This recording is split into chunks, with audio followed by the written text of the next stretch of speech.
والمرسلین ومن تبعهم بإحسان إلى يوم الدین اما بعد۔ محترم حاضرین، ہمارا جو موضوع چل رہا تھا آخرت پر ایمان۔ اللہ کے نبی صلی اللہ علیہ وسلم کے پاس ایک مرتبہ ایک آدمی سفید کپڑوں میں آئے، صحابہ کرام آس پاس بیٹھے ہوئے تھے۔ صحابہ کرام بیان کرتے ہیں کہ وہ آنے والا جو آدمی تھا وہ نہ ہم میں سے تھا نہ مسافر تھا، یعنی پہچانے جانے والا نہیں تھا اور کوئی سفر والا بھی نہیں لگتا تھا۔ تو وہ سیدھا آ کے اللہ کے نبی صلی اللہ علیہ وسلم کے پاس قریب ہو کے رانوں پہ ران، یعنی رانوں کے پاس قریب ہو کے بیٹھ گئے اور اللہ کے نبی کے رانوں پر ایسا ہاتھ مارتے ہوئے بات چیت کرنا شروع کیے، اسلام کے بارے میں، ایمان کے بارے میں، آخرت کے بارے میں۔ تو اس میں ایک سوال یہ تھا، وہ مجھے بتانا ہے۔ وہ سوال کیا کیے وہ آنے والا آدمی کہ آخرت کب آتی ہے؟ اللہ کے نبی صلی اللہ علیہ وسلم بتاتے ہیں کہ جو سوال کرنے والا ہے، جس سے سوال کیا جا رہا ہے، سوال جو کیا جانے والا ہے اس سے بھی زیادہ سوال کرنے والا بہتر جانتا ہے۔ بعد میں وہ چلے گئے تو اللہ کے نبی صحابہ سے پوچھا، یا عمر کون ہے جانتے ہیں؟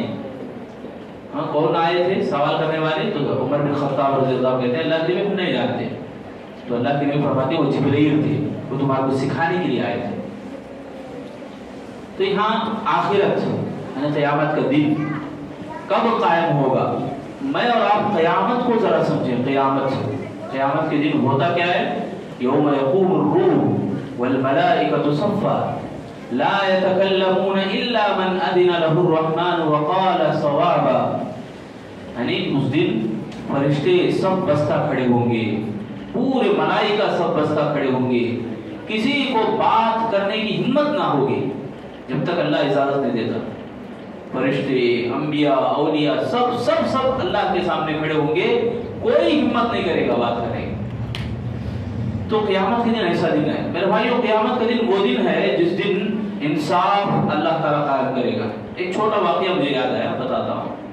سورہ نبا کی آخری آیت میں اللہ تعالیٰ جانوروں کو، پرندوں کو حساب کتاب نہیں رکھا ہے، صرف انسان اور جنوں کو جنت جہنم ہے، باقی دوسروں کو نہیں۔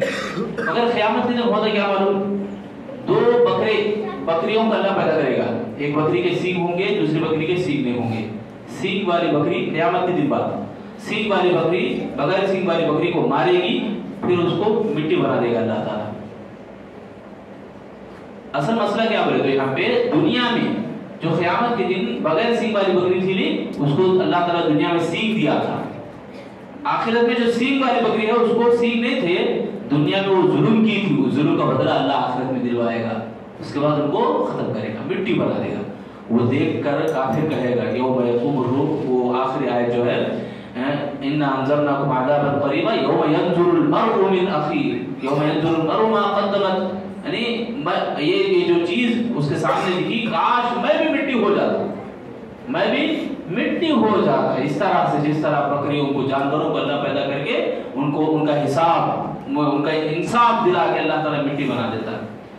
تو میرے بھائیوں، ہم سب کو آخرت کے دن کے اوپر ایمان ہمارا ہونا ہے۔ جتنا ہمارا ایمان پختہ ہوگا، جتنا یقین کے ساتھ آخرت کے اوپر ایمان رہے گا، ہمارا دل بھی ایمان سے جڑا رہے گا، تازہ رہے گا۔ ایک چھوٹی بات، ایک اور بات، اس کے بعد میں اصل موضوع کی طرف آتا ہوں۔ آج میں جو باتیں بتانے جا رہا ہوں انشاءاللہ، آخرت کا انکار کرنے والوں کو دلیل کیا دینا ہے، آخرت کا انکار کر دینا ان لوگوں کے لیے کیسے کیسے دلیلیں قرآن کے اندر موجود ہے، احادیث کے اندر موجود ہے۔ ایک بات بتا کر اپنی بات آگے بڑھوں گا۔ قس بن ساعدہ بلکہ ایک بہت بڑے خطیب، اسلام ابھی آیا نہیں، اللہ کے نبی ابتدائی زمانے میں تھے۔ طائف کے اندر اوکاز بلکہ ایک بازار ہے، وہ بازار میں زبردست خطبہ دیتے تھے، عرب میں پہلے خطبے دیتے تھے۔ قس بن ساعدہ الایادی بلکہ ان کا نام، انہوں خطبہ دے رہے ہیں، اللہ کے نبی سامعین میں ہیں، ابھی اللہ کے نبی بنے نہیں ابھی، اس ٹائم کی بات ہے، سامعین میں سننے والوں میں۔ قس بن ساعدہ گھوڑے کے اوپر بیٹھے زور سے تصویر کر، زبردست انداز۔ اللہ کے نبی صلی اللہ علیہ وسلم، یہ کیوں بیان کر رہا ہوں میں؟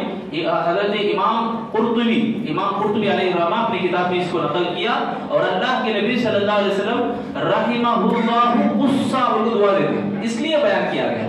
اللہ کے نبی نے کہا کہ قس کے اوپر اللہ تعالیٰ رحم فرمائے، پھر یہ بھی بیان کیا اللہ کے نبی صلی اللہ علیہ وسلم نے ان من البیان لسحرا، جو باتوں میں کبھی کبھی جادو ہوتا ہے، باتوں میں جادو ہوتا ہے تو بیان میں جادو بھی ہوتا ہے. تو قص بن سعیدہ جو بیان تھا جادو کے جیسا تھا، لوگ سنتے تھے سبحان اللہ سکون اور اطمینان سے سنتے تھے. قص بن سعیدہ خطبہ دیتے، اس کا ترجمہ میں بتا رہا ہوں آپ کے سامنے. قص بن سعیدہ کہتے ہیں لوگوں سنو اور یاد رکھو جو زندہ ہے وہ مرنے والا ہے، جو مر چکا ہے وہ دنیا چھوڑ کر جانے والا ہے. اور جو یہ ہم دیکھ رہے ہیں تاریک راتیں روشن دن، یہ برجوں والے آسمان، یہ جمے ہوئے پہاڑ، یہ پھیلے ہوئے زمین، یہ موج ازل سمندر، یہ سارے چیزیں گواہی دیتے ہیں، یعنی شاہد ہیں اس بات کی کہ اللہ تعالیٰ آسمانوں کے اندر ایک بڑی طاقت اور قوت ہے. وہ طاقت اور قوت اس کے بارے میں گواہی دیتے ہیں. اور یہ جو تمہارے عیاد، اپنے قبیلے کا نام، خاندان کا نام، اے خاندان عیاد تم بتاؤ کہ تم سے پہلے جو بڑے بڑے ظالم فرعون تھے ان کا حشر کیا ہوا. وہ چلے گئے تو چلے گئے، پھر واپس کیوں نہیں آئے؟ وہ گئے تو کیوں ان کو رضامندی تھی کیا وہاں رہنے کے لیے؟ وہ دوبارہ واپس کیوں نہیں آئے؟ آپ بتاؤ کہ تمہارے سے زیادہ مالدار وہ نہیں تھے؟ ان کے خزانے کہاں چلے گئے؟ ان کے خزانے کیوں ان کو ساتھ نہیں دیے؟ اور وہ جو لوگ انتقال کر گئے وہ ان کی عمریں تو بڑی لمبی تھی تمہارے سے بھی زیادہ. انہیں یہ بتانا چاہ رہے ہیں واقعی کہ دنیا میں ہی ہمیں زندہ وہ ختم ہونے والے ہیں. سورہ الرحمن کی آیتیں بھی کل من علیہا فان ویبقا وجہ ربک ذو الجلال والاکرام، یہ دلالت ہے کہ ہر چیز فنا ہونے والی ہے. تو میرے بھائیو آج اب ہمیں یہ سمجھیں کہ آخرت کے دن کے تعلق سے آخر انکار کیوں کرتے ہیں لوگ. آخرت کے بارے میں بہت سارے لوگوں کا، دنیا میں جتنے بھی مذاہب ہیں، جتنے بھی مذہب کے ماننے والے لوگ ہیں، تمام کے تمام لوگوں کے اوپر اگر ایک نظر ڈالیں تو بہت سارے لوگوں کا ماننا یہ کہ پنرجنم، دوبارہ پیدا کیا جائے گا، ایسا عقیدہ ہے نا بہت سارے لوگوں کے بارے میں. لوگوں کے پاس ایسا عقیدہ سوائے ایک اسلام کے کون سا بھی پنرجنم اسلام نہیں رکھتا ہے. دوبارہ پیدا ہونے کا مسئلہ لوگوں کے اندر عجیب عقیدے. انسان اب پیدا ہوا تو 7 جنموں میں پھر پیدا ہوگا. کیسا پیدا ہوگا؟ اچھے کام کرا تو اچھا بن کے رہے گا، برے کام کرا تو جانوروں کی شکل میں پیدا ہوگا. ایسا 7 جنم ان کا عقیدہ ہے، ان کا ماننا ہے. اسلام میں ایسا کوئی عقیدہ نہیں ہے. ایک مرتبہ موت آتی ہے، زندگی ختم ہو گئی تو پھر آخرت اس کے مراحل آخرت میں چلے جاتے ہیں. اس کی زندگی کے مراحل آخرت میں شروع ہو جاتے ہیں. قبر کا عذاب ہے، قبر کے اندر عذاب یا نعمتیں. ایمان والے رہے تو اللہ تعالیٰ جنت کی کھڑکی کھول دیتا ہے. اللہ ہم سب کو قبر میں جنت کی کھڑکی نصیب فرمائے، آمین. موت کے بعد ہر ایک کو قبر کے گڑھے میں سونا ہے نا میرے بھائیو. کوئی بھی اس سے بچا نہیں ہے، کوئی اس سے مفر نہیں ہے، کوئی بھی اس سے چھٹکارا حاصل نہیں کرنے والا. سب کو مرنا ہے. تو انکار کرنے والوں کے لیے ایک عجیب بات کیا ہے معلوم؟ دنیا کے اندر جیسا ہم دیکھتے ہیں یہاں بیٹھے ہمیں سبحان اللہ کیا چیزیں دیکھتے ہیں. دنیا کی کونے چیزوں کو ویڈیو کی شکل میں دیکھتے ہیں. جو ہمارے جو انٹرنیٹ کا جو زمانہ ہے آج، یہ ٹاور کے ذریعے سے کہاں کی چیزیں انسان اکٹھا کر رہا ہے. دیکھو انسان آنکھوں سے دیکھ رہا ہے، سمجھ رہا ہے، اس کے باوجود بھی بول رہا ہے کہ ایزا متنا وکننا ترابا، ہم مریں گے، مٹی ہو جائیں گے، پھر دوبارہ پیدا نہیں ہوں گے. کافروں کی بات ہے یہ، کفار کا کہنا ہے. اللہ کے نبی جب بتاتے تھے لوگوں کو اسلام کی دعوت دیتے، آخرت کے بارے میں بتاتے تھے تو یہ بولتے تھے ایزا متنا وکننا ترابا، کیا ہمیں مر کر مٹی ہو جا کر پھر دوبارہ اٹھائے جائیں گے. مذاق اڑاتے تھے یہ لوگ. کئی آیتیں وَيَقُولُونَ مَتَى هَذَا الْوَعْدُ إِن كُنتُمْ صَادِقِينَ، تمہیں سچے ہے تو دکھاؤ وہ دن، سچے ہے تو بتاؤ وہ دن. مذاق اڑاتے تھے. اللہ اکبر. ایسا مذاق ان کے اوپر منہ پر تمانچہ مارنے والی باتیں بھی اللہ تعالیٰ بیان کیا. میں یہاں تفصیل میں نہیں جانا چاہ رہا، مگر ہم یہاں ذرا غور کریں. یہ انکار کرنے والی جو باتیں ہیں یہ کافروں کی علامتیں. ایک کافر اور ایک ملحد، اسلام کا انکار کرنے والا، اسلام سے مکر جانے والا، ایسے آدمی ہی آخرت کا انکار کرتے ہیں. اب جو لوگ گناہوں میں لذت ہے نا، گناہوں میں خوشی ہوتی ہے، ان کو گناہ کے کام کرتے رہتے ہیں، ان کو تھوڑی دیر کے لیے آخرت سے ان کو ایک غفلت میں مبتلا ہو جا رہا ہے. شیطان ان کو پھسلا کے ایک دم ایسا بتا رہا ہے دنیا کی زندگی، دنیا کی لذت کہ آخرت کوئی ہے ہی نہیں. آخرت ہے تو بھی مرنے سے پہلے توبہ کر لیں گے. ایسا ہی ہے نا انسان کا معاملہ، مرنے سے پہلے توبہ کر لیں. کب ہے موت وہ تو پتہ ہی نہیں، معلوم ہی نہیں. تو ہم بلا جھجک نڈر ہیں ہمیں آخرت سے. اللہ کی پناہ. میرے بھائیو دلیلیں دیکھو کیا ہیں. دیکھو ایک انکار کرنے والا آدمی کیا بول رہا ہے، دیکھتے ہوئے بھی سمجھتے ہوئے بھی اپنی جہالت کو سامنے بیان کر رہا ہے، میں دیوانہ ہوں، میں اپنے آپ کو دیوانہ بول رہا ہوں۔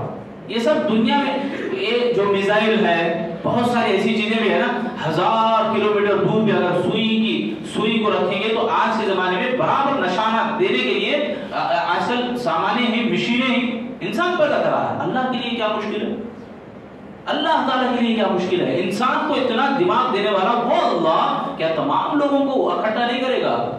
بنی اسرائیل کے اندر ایک آدمی تھا، صحیح بخاری کا واقعہ ہے یہ، وہ آدمی بڑا گنہگار تھا، گناہوں کا پاپی، مرنے سے قریب اپنے بیٹوں کو بلایا، کہا، نصیحت کیا، دیکھو میں بہت گناہ کیا ہوں، تم ایک کام کرو، میں مرنے کے بعد مجھے جلاؤ، راکھ بناؤ، اس راکھ کو دنیا میں پھیلاؤ، سمندروں میں، پہاڑوں میں، جنگلوں میں پھینک آؤ۔ سبحان اللہ، اللہ رب العالمین نے اس راکھ کو اکٹھا کیا، جمایا، پھر جسم بنایا، شکل و صورت دیا، پھر سامنے کھڑا کیا، پھر پوچھا تو کیوں کیا ایسا؟ اللہ تعالیٰ کی اتنی بڑی طاقت، اللہ تعالیٰ کی اتنی بڑی قوت ہے، اتنی بڑی قدرت ہے، سوال کرتا نا لوگ، آج انسان کیا بول کے جلتا نا اس کے لیے عذاب نہیں، ڈوبتا نا اس کے لیے عذاب نہیں، اپنے سے فتویٰ دے رہا ہے، اپنے سے فیصلہ کر رہا ہے، جبکہ اللہ تعالیٰ موت آنے کے بعد سے اس کا آخرت، اس کے مراحل شروع ہو جاتے ہیں، وہ اللہ کے علم میں۔ میں اور آپ اپنی عقل سے بولنا، سائنس کی بات بولنا یہ چلنے والا نہیں، ہم مسلمان نہیں، اللہ کا حکم ہمیں ماننا ہے، اور آخرت کے اوپر ایمان رکھنے والے ہی باقی معنوں میں مسلمان ہیں۔ ایمان رکھنا بولے تو کیا؟ ایمان رکھنے کا مطلب کیا ہے؟ اس کا تقاضا یہ، اس کا مطلب یہ کہ اللہ اور اس کے رسول کی باتوں کو ماننا۔ فَإِن تَنَازَعْتُمْ فِي شَيْءٍ فَرُدُّوهُ إِلَى اللَّهِ وَالرَّسُولِ إِن كُنتُمْ تُؤْمِنُونَ بِاللَّهِ وَالْيَوْمِ الْآخِرِ۔ تم میں جو اختلاف ہو جائے 2 باتوں میں، 4 باتوں میں، تو تم کیا کرو؟ اللہ اور اس کے رسول کی طرف لوٹاؤ، اللہ اور اس کے رسول کی طرف تم لوٹ جاؤ، اگر تم اللہ کے اوپر، آخرت کے دن کے اوپر ایمان رکھتے ہو۔ تو بات یہاں اچھی طرح سمجھ میں آ رہی کہ اس کا تقاضا یہ، آخرت کے اوپر ایمان رکھنا بولے تو مطلب اور معنی یہ ہے کہ ہم اللہ اور اس کے رسول کی باتوں کو، ان کی کہی ہوئی باتوں کو، تعلیمات کو مان لینا، یہ آخرت کے اوپر ایمان رکھنے کا تقاضا ہے۔ اب یہی باتیں کہ اللہ تعالیٰ سمجھاتا ہے آخرت کے اوپر ایمان رکھو، کس طرح سے ایسے واقعات اللہ تعالیٰ قرآن مجید میں ذکر کیا، ایسے واقعات گزرے ہیں ہمارے آنکھوں کے سامنے، ہمیں یقین لانے کے لیے، عبرت کے طور پر، نصیحت کے طور پر اللہ تعالیٰ بے شمار واقعات بیان کیا۔ ان میں سے ایک واقعہ، بڑا پیارا واقعہ ابراہیم علیہ السلام کا ہے۔ وَإِذْ قَالَ إِبْرَاهِيمُ رَبِّ أَرِنِي كَيْفَ تُحْيِي الْمَوْتَىٰ قَالَ أَوَلَمْ تُؤْمِنْ قَالَ بَلَىٰ وَلَٰكِن لِيَطْمَئِنَّ قَلْبِي۔ کیا بات ہے اس میں؟ اللہ تعالیٰ سے ابراہیم علیہ السلام سوال کرتے ہیں، اللہ تو مردوں کو زندہ کیسا کرتا ہے؟ مردہ ہونے کے بعد دوبارہ زندہ کیسا ہوتی ہیں؟ تو اللہ تعالیٰ پوچھتا ہے ابراہیم کیا ایمان نہیں تمہارے اوپر؟ ابراہیم علیہ السلام جواب دیتے ہیں، ہاں اللہ ایمان تو ہے، مجھے اطمینان چاہیے۔ اللہ تعالیٰ نبیوں کو ہی وہ چیز دیتا ہے، معجزہ بھی دیتا ہے اور اطمینان بھی دیتا ہے، ایمان اور اطمینان دونوں چیزیں نبیوں کو اللہ تعالیٰ عطا کرتا ہے۔ تو اللہ تعالیٰ نے حکم دیا ابراہیم علیہ السلام کو، ابراہیم ایسا کرو کہ 4 پرندوں کو لو، چاروں کو ٹکڑے کرو، پیس کرو، مکس کرو، اور ان چاروں کو 4 کونوں میں پھینک کے آؤ، پھر پکارو ان کو۔ سبحان اللہ، یہ پوری آیت میں پورا ترجمہ ہے اس کا، میں بتا رہا ہوں ابھی۔ ابراہیم علیہ السلام جب پکارتے ہیں تو چاروں پرندے زندے ہو کر ابراہیم علیہ السلام کی پکار کے اوپر لبیک کہتے ہیں۔ کیسے اللہ تعالیٰ نے ان کو جان ان کی ایک کیا، پیس ہونے کے باوجود بھی ان کو اکٹھا کیا، پھر لایا۔ اسی طرح حضرت حزیر علیہ السلام کے بارے میں آتا ہے، او کالذی مر علی قریۃ، یہ جو 3 پارے کی ابتدائی آیتوں میں حزیر علیہ السلام جب گزر رہے تھے تو ایک گاؤں کو دیکھا، پورا بے آباد تھا، گاؤں پرانا ہو گیا تھا۔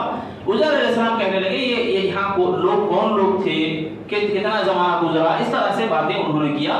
تو اللہ تعالیٰ نے ان کو موت دے دیا وہیں پر، وہ مر گئے، سو گئے 100 سال تک۔ آپ ذرا اندازہ لگاؤ، کوئی 100 سال تک آدمی کو وہ مارچری میں رکھ ڈال کر اندر اسے ایسے ہی چھوڑ کر ان کو کچھ بھی کھانا دانا اور جیسا باٹلوں کے ذریعے سے، انجیکشن کے ذریعے سے کچھ بھی دیے بغیر اسے نکال کو پھر اس کو کہو کہ اٹھ جاؤ، زندہ ہو جاؤ، ہو سکتا ہے کیا انسان کے بس کی بات ہے؟ ایک آدمی کوما میں رہا تو ہی اس کو باٹلوں کے ذریعے سے اسے دیا جاتا رہتا ہے انجیکشن وغیرہ۔